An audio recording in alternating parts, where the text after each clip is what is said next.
مساء الفل، ايه الاخبار؟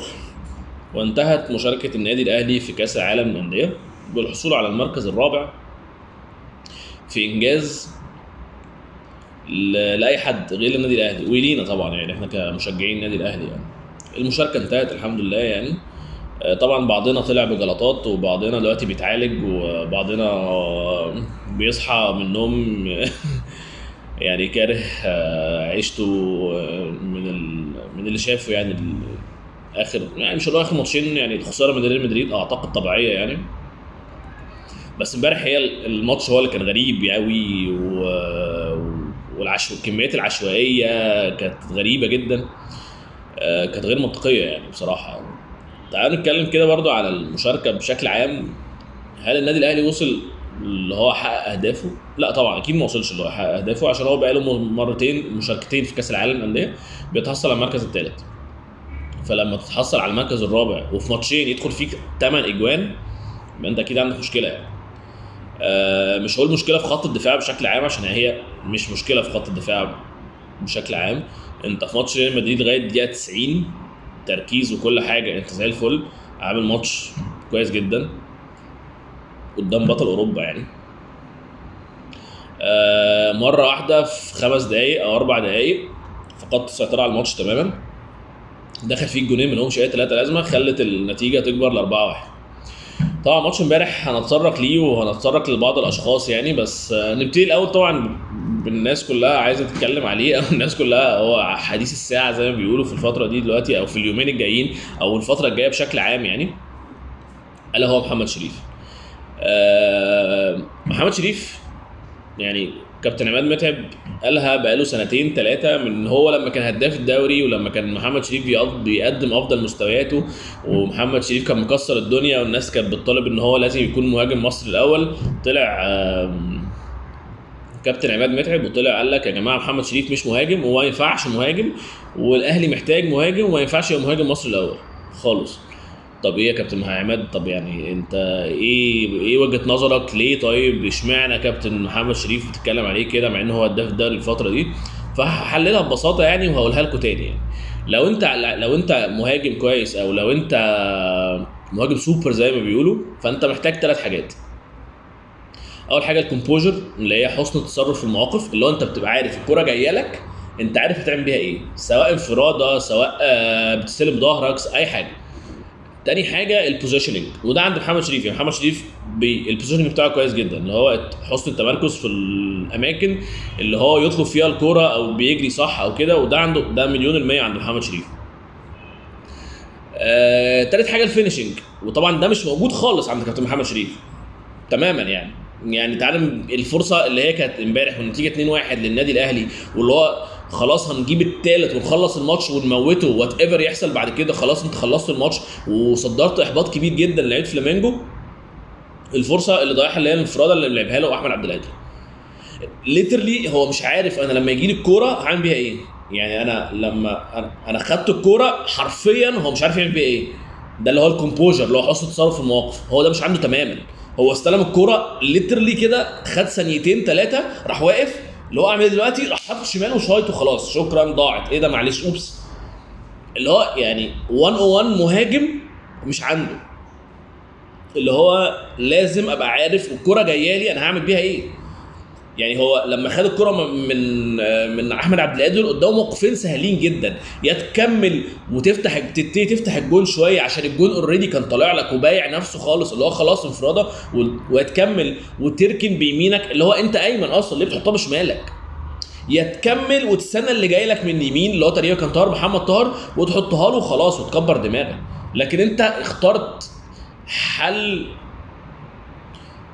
لو حل لا مبالاه، ده اسمه حل لا مبالاه، اللي هو ده عدم تحمل مسؤوليه. انت اتخضيت، انت ليترلي استلمت الكوره ومش عارف تعمل بيها ايه، جات لك ورحت شايط بشمالك. وعلى هذا الامر بقى بشكلته كتير يعني.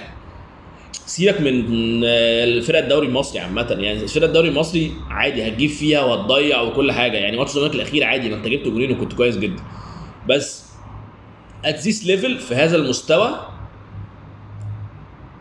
لا يعني انت اثبتت امبارح بكل، مش امبارح بس، ماتش ريال مدريد كمان، ان هو يو كانت كومبيت ات ذيس ليفل خالص.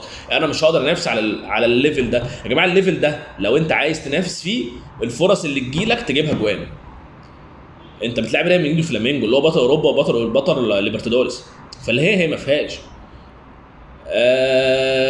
انت امبارح حرفيا الهلال امبارح في ماتش ريال مدريد راح ب4 كور جاب 3 اجوان بس خلاص. انت في ماتش ريال مدريد رايح ب8 كور جايب جون وبينالتي. ده معناه اللي هو كفينيشنج وايز لا انت مش كويس خالص، انت سيء. اللي هو وبعدين مارسيل كولر بصراحه شابوه فشخ. بعد الماتش طلع يعني اللي هو طلع عليها حقيقه، اللي هو ولا بقى جمل ولا كلام مرسول ولا كلام معسول ولا اي حاجه. طلع قال لك لو انت عايز تكمبيت في الليفل ده انت ما تقدرش تضيع كميه الفرص السهله دي خالص. ولو انت بتضيع الفرص السهله دي يبقى انت مش مستعد ان انت تكمبيت على هذا الليفل، على هذا المستوى اللي هو الاخر اللي هو بي سي كابتن محمد شريف حرفيا يعني. يعني ده بشكل عام محمد شريف اللي هو الاهلي محتاج مهاجم، ومارسيل كولر بقاله شهرين 3 يا جماعه محتاج مهاجم، يا جماعه محتاج مهاجم. رحت جبت له سافيو، راح في الاخر سافيو مستبعد مش مقتنع بيه اصلا، المدرب مش مقتنع بيه اصلا، ولابس في $1,000,000 تقريبا. فاللي هو لا بجد هايل عايش فشخ. تعالوا بقى نتكلم في اخطاء تانية. يعني كابتن محمد الشناوي ما ينفعش تكون كابتن النادي الاهلي وشاركت في هذا ايه، في كل المسابقات الدوليه الممكنه، وستيل لغايه دلوقتي مش عارف تطلع امتى وتستنى امتى وتتكلم مع او تطلع تضربها بالبوكس امتى. انت امبارح يعني بتعمل ايه؟ ليه اصلا؟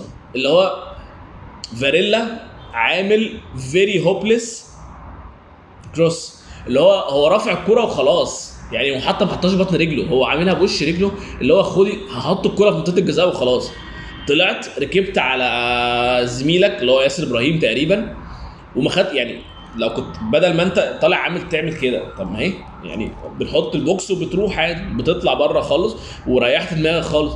لو ما ينفع يعني مشاركه كاس عالم وكاس عالم انديه وبطولات افريقيا قد كده واولمبياد ويعني وكل حاجه تقريبا، وستيل عندك مشكله في اللي انت تقدر ان انت اطلع امتى واطلع امسك الكوره امتى واطلع اديها بالبوكس امتى، او افضل في جوني واتكلم وخلاص. اللي هو ده يعني خطأ ساذج جدا في وقت سيء جدا، طلوعه من الجون غير مبرر اصلا. فاللي هو وفي الاخر الناس تقول لك اصل رصيده كبير عندي رصيد. طب ما يعني ما محمد شريف كان هداف الدوري قبل كده عادي يعني، رصيده كبير ايه؟ الف شكرا يا كابتن محمد شريف، شكرا. حلو كده ولا ايه؟ مش فاهم. anyway تالت حاجه الفرص الضايعه من يعني مش يعني الفرص الضايعه المكرره من لعيبه مختلفه. يعني انت في ماتش ريال مدريد كروس من حسين الشحات لكابتن قفشه في السماء، هاي باي باي في السماء باي. ماتش فلامينجو امبارح كرة عرضيه من علي معلول لبيرسي تاو في السماء. اللي هو يا جماعه ايه؟ بنكتم الكوره كده بنكتمها يعني. انتوا بتفتحوا بطن رجلكم لفوق، اللي هو ايه ده؟ ايه يا جماعه؟ انا لو بلعب خماسي هكتم يعني، جاي اوفر هكتمه. ده 1 1 يعني. دي الحاجه الوحيده اللي انا ممكن اعيب فيها على مارسيل كولر، اللي هو يعني مرنهم يعني، اديهم ساعه برايفت، هات لهم مدرب برايفت ازاي يتعاملوا مع الكور العرضيه اللي على الارض، بنكتم الكوره. طب هات لهم ابراهيموفيتش يعني افضل واحد بيفنش الحاجات دي يعني. اعتقد ما فيش اسهل من كده يعني. لكن ماتشين ورا بعض نفس الكورتين والاثنين يطلعوا في السماء. طب ليه؟ يا جماعه مرنوا يا كابتن كولر، يا كابتن مارسيل كولر، مرنهم بليز ارجوك يعني. anyway خش على ديانج عندي طبعا ديانج كواليتي لعيب جامد جدا، وانا هي مش شكرت فيه كل حاجه، بس هو عنده معضله المباريات الكبرى. ماتش ريال مدريد ما جاش، لم يحضر من مالي او القاهره، مكانه فين يعني لسه هندور.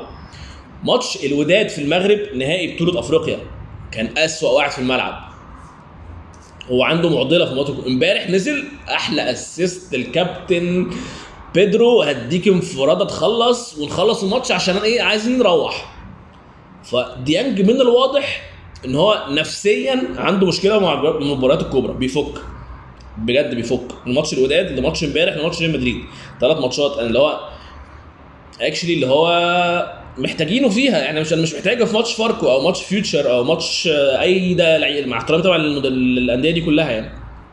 لكن انا محتاج الديفنسيف ميدفيلدر اللي هو بيقطع كور، بيفسد الهجمات للفريق المنافس، ان هو يكون على قدر المسؤوليه في الماتشات الثقيله اللي هي ماتش الوداد في نهائي افريقيا، امبارح ماتش الفلامينجو وماتش ريال مدريد. هو الثلاثه كان فاصل، عنده معضله هو في المباريات الكبرى اللي هو تمام ماشي. مين تاني نتكلم على ميزه يعني؟ يعني اتمنى يعني ميزه وخلاص. نتكلم على ميزه لطيفه كده اللي هي عوده حسين الشحات. تقريبا ده احسن فتره من ساعه ما حسين الشحات انتقل للنادي الاهلي من نادي العين الاماراتي ببرايس تاج عالي جدا. فالناس قاعده تنتقده يعني. جزء من مشكله حسين الشحات ان هو انتقل للنادي الاهلي ببرايس تاج كبير، التيكت بتاعه الكبير، الريسيد بتاعته كبيره، مدفوع كتير. فالناس متوقعه ان هو يتشال في الملعب، يعني يجيب 8 اجوان في الماتش يعني فاهم. بس تو بي اونست، انت ماتش ريال مدريد هو ماتش ريال مدريد اللي لعب في الاهلي يوم 4 تقريبا محمد هاني، حسين الشحات، عبد القادر بنسبه، ومحمد عبد المنعم تقريبا يعني. وحمدي فتحي لما نزل برضو الراجل كان على قدر المسؤوليه يعني. لكن هو ده احسن فتره من حسين الشحات تقريبا من ساعه ما جه النادي الاهلي، ونتمنى ان هو يستمر على هذا المستوى يعني، عشان الاهلي محتاجه جدا الفتره الجايه. بطوله افريقيا والدوري يعني تو ميني كومبيتيشنز الاهلي داخل فيها يعني. محمد عبد المنعم، الناس تقعد تقول لك ان محمد عبد المنعم هو احسن كواليتي مدافع جه من ساعه الجيل الذهبي وكل الكلام ده. اسايد في الجيل الذهبي اللي هو 2006 2008 2010، اسايد وائل جمعه طبعا، ومش هقارن هاني سعيد بمحمد عبد المنعم عشان هم اثنين مختلفين تماما ومركزهم مختلفه اصلا. محمد عبد المنعم اعلى من كل المدافعين دول اصلا. ولو طبعا يعني وابراهيم سعيد كده بس ابراهيم سعيد كان هو شارك في 2006 بس، وبعدين مشاركته في 2008 تكاد لا تذكر، و2010 ما كانش موجود اصلا. فلو هنتكلم على ناس اللي هي موجوده في الملعب يعني 2006 اللي كان بيلعب 3 ورا كان وائل جمعه، ابراهيم سعيد، والثالث عبد الجزار السقا. 2008 كان وائل جمعه، هاني سعيد، وكان دخل شادي محمد تمام. 2010 كان وائل جمعه، هاني سعيد، وكان مدخل محمود فتح الله على ما اعتقد، والنهائي لعب 4-4-2 اصلا كان بيلعب هاني سعيد ووائل جمعه بس. المهم يعني، فانا من رايي ان محمد عبد المنعم ككواليتي مدافع، ككواليتي للمدافع هو احسن من كل المدافعين تقريبا في الجيل الذهبي، ما عدا وائل جمعه وابراهيم سعيد في مشاركاته اللي هي 2006 بس، وهاني سعيد، والاثنين مختلفين تماما يعني، الاثنين مراكزهم مختلفه تماما يعني. ايه تاني؟ واحمد عبد القادر يعني هو تقريبا اخر واحد نتكلم عليه. واحمد عبد القادر تقريبا امبارح هو ده احسن ماتش قدمه للاهلي من ساعه ما ابتدى يظهر، ولما كان راح اعاره سموحه ورجع النادي الاهلي انصان يعني. احمد عبد القادر من الواضح اللي هو جاي يعني، مارسيل كولر واضح اللي هو شايف فيه حاجه، فهو كده هيديله اكتر وهيلعب اكتر، وهو عنصر اساسي من الثلاثي الهجومي في النادي الاهلي الفتره الجايه. فاحمد عبد القادر اعتقد مسيرته بعد الماتش بتاع امبارح والكاس العالم اللي هو قدمه ده، مسيرته هتكون للافضل وللاحسن وكل حاجه.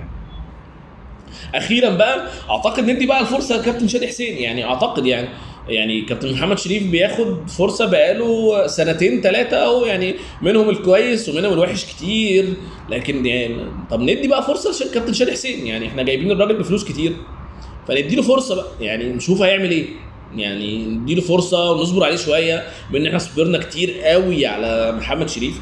اعتقد حق الراجل يعني، حق الراجل اللي هو نديله فرصه وكده. وسافيو بقى مش عارف هنعمل فيه ايه بصراحه يعني، ممكن نبدله بقى يعني فاهم. خدوا سافيو وادونا مروحه، خدوا سافيو وادونا عربيه، خدوا سافيو وادونا اي حاجه، لكن يعني هو في الاخر جه ودفعنا فيه فلوس واستبعد من البطوله اصلا. طب يعني يا باشا احنا مش عايزين، شكرا ماشي اوكي. anyway دردشه كده وشويه عشان الواحد ما يتجلطش يعني من اللي حصل امبارح. بس نشوفكم في دردشه تانية، والسلام عليكم.